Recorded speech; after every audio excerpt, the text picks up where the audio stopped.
Exploring Client Readiness with Sandra Collins and Simon Nuttgens.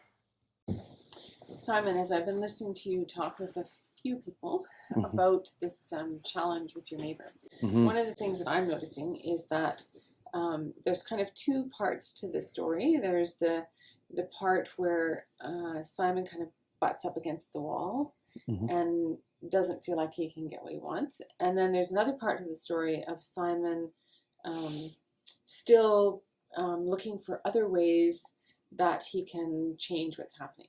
And so I'm wondering if you're open to kind of exploring a little bit more this side of the story.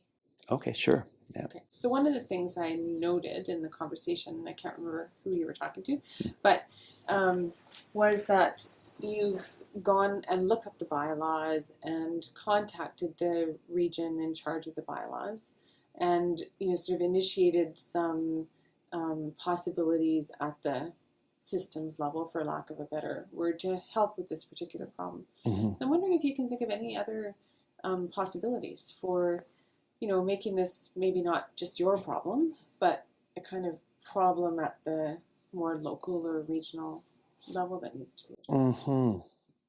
Well, yeah, I mean, I did last summer when the very big wedding took place, initiate a process where I was talking to people from the regional district, people from the liquor board, because they weren't licensed to have anything outside of their tasting room occur, right? And so there was a degree of frustration because everybody was either on holidays that I had to speak to, or it was kind of like, technically this isn't my department, or we draft the rules but we don't enforce the rules. So it felt like it gave me a good appreciation for how difficult it is to advocate for yourself, even when you're in a position of relative privilege to a lot of people. But that kind of faded near the end of summer, because we thought, well, maybe the winery owner will change his tune, and we'll not have a summer full of weddings, which is something we have to approach him around. But I envision going back and trying to continue to follow up and just being sort of the squeaky wheel and say, well, who does enforce the rules then? Can I speak to the person? Okay, well, can I speak to your manager then? And just continue to ask questions until I get the answers that I want and the intervention that I need. Yeah. And what difference do you think it would make to start asking those questions now as opposed to in the summer when people are away and the events are kind of already happening? And what might it be like to kind of line those ducks up in a way in advance of the summer? Yeah, time is of the essence. I think it's something that needs to occur right away and begin that process. And in some respects, I worry if it's too late, because weddings do book up in advance. The other thing that just you twigged for me a second ago is that sort of in behind the winery, we're to the side of the winery, there's a little subdivision of maybe 25 homes or something, right? And I thought, wait a minute, probably most of these people don't like the idea of having this, because we're just little tiny lanes. There's no parking or anything.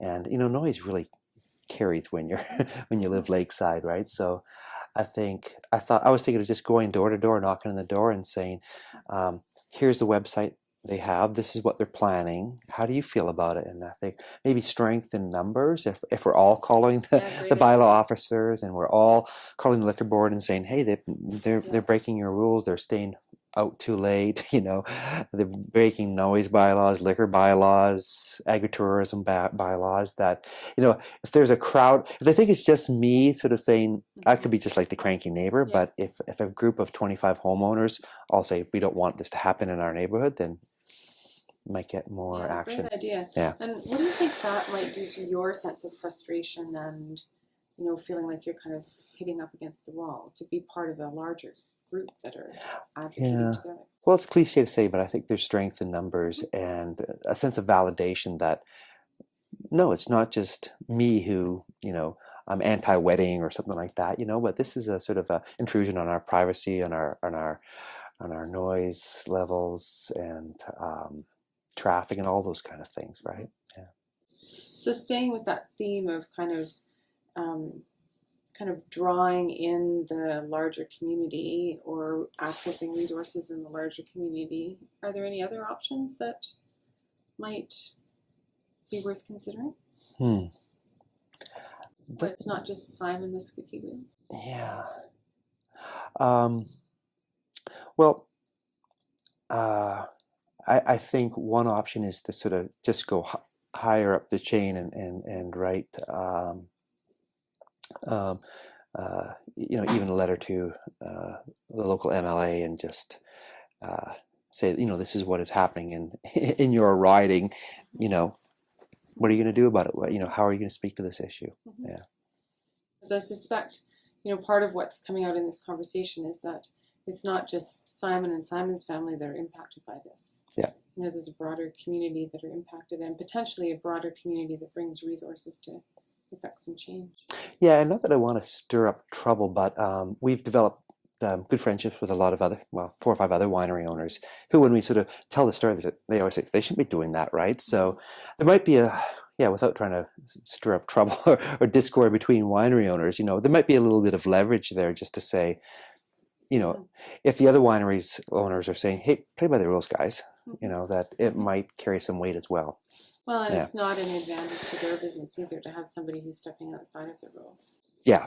So, there may be some leverage there as well. Yeah, I'm hoping, thinking. Yeah.